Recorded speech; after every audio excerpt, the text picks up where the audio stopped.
Subscribe now and press the bell icon. Never miss an update.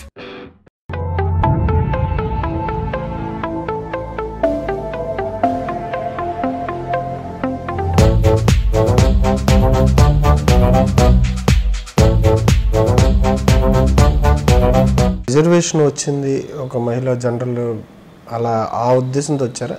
Manoj గారు మా పెద్దలు అందరూ కూడా నన్ను అడగడం జరిగింది. మొదటగా ఇష్టపడకపోయినా వారి కోరిక మేరకు వచ్చాను.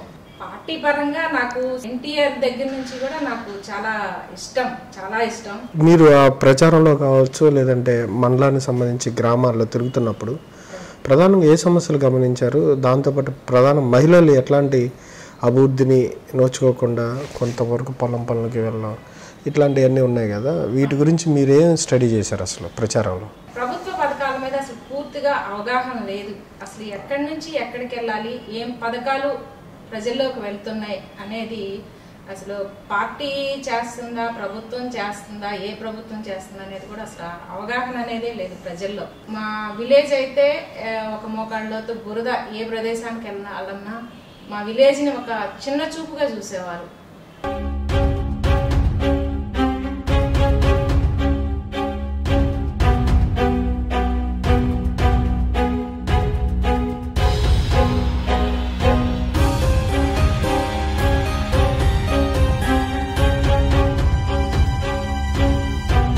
మీకు పార్టీలో ఉన్న సభ్యులు కావచ్చు, కమిటీలో ఉన్న వాళ్ళు మీరు చేసే కార్యక్రమాలకు ఎంతవరకు సపోర్ట్ చేశారు? మీరు అందరినీ కలుపుకొని వెళ్ళారా? ఎవరైనా ఇబ్బందులు పెట్టారు మిమ్మల్ని? నేను అది ఎక్కడా పట్టించుకోలేదు. నేను తెలుగుదేశం పార్టీ మనిషిని. చంద్రబాబు నాయుడు గారు శరవేగంగా పరిగెత్తుతున్నారు.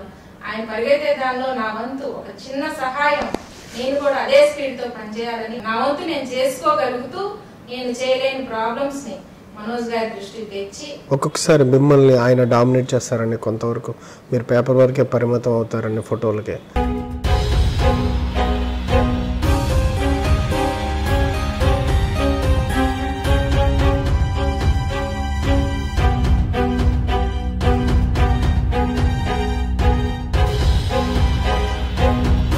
మహిళల కోసం ఏం చేయగలిగారు? మీ ఆలోచన ప్రకారంగా తెలుగుదేశం ప్రభుత్వం ఏం చేస్తుంది మహిళలకి?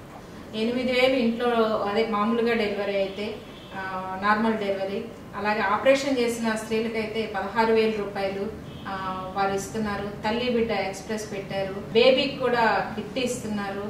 అలాగే ఇంకా డ్వాక్రా మహిళకి పసుపు కుంకుమ 10,000 రూపాయలు. అది ఈ 4 సంవత్సరాలు ఇప్పుడే ఎందుకు చేస్తున్నారు ఈ పసుపు కుంకుమ కానీ, లేదంటే 10,000 రూపాయలు అదనంగా వడ్డీ చెల్లింపని ఈ అంశాలు ఇప్పుడే ఇవ్వటం? వారి మనసులో ఏముందంటే ప్రతిపక్షాలు వాళ్ళేమో ఏం చేశారు అనే దాన్ని.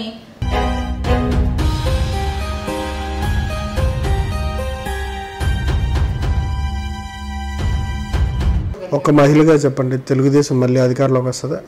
తప్పనిసరిగా వస్తుందండి. ఎన్ని శక్తులు ఎదురైనా వేరే పార్టీ, హైదరాబాద్ కి సపోర్ట్ చేస్తున్నారు జగన్మోహన్ రెడ్డి గారు, వేరే ఇంకా అందరూ కూడా ఎలా ఇస్తారంటే ఆంధ్ర మహిళల్ని, ఆంధ్ర ప్రజల్ని తిట్టే వాళ్ళకి వీళ్ళని సపోర్ట్ చేస్తే ఇన్ని కేసులు ఉన్న జగన్మోహన్ రెడ్డిని ఎలా నమ్ముతారు?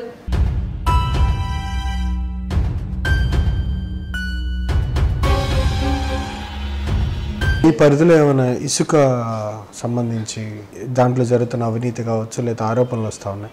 మా ఊర్లో ఇవాళ కాదు, చిరావూరు గాని తాడేపల్లి మండలంలో గాని ఎప్పటి నుంచో క్వారీలు జరుగుతూ ఉన్నాయి.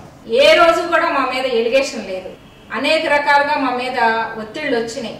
వ్యాపారం కోసం మా మంచితనాన్ని, మేము 30 ఏళ్ల నుంచి చేసుకున్న తెలుగుదేశం పార్టీ డెవలప్మెంట్ ని దెబ్బతీసే విధంగా అనేక విధాలుగా మమ్మల్ని ఇబ్బంది పెట్టిన మాట వాస్తవం.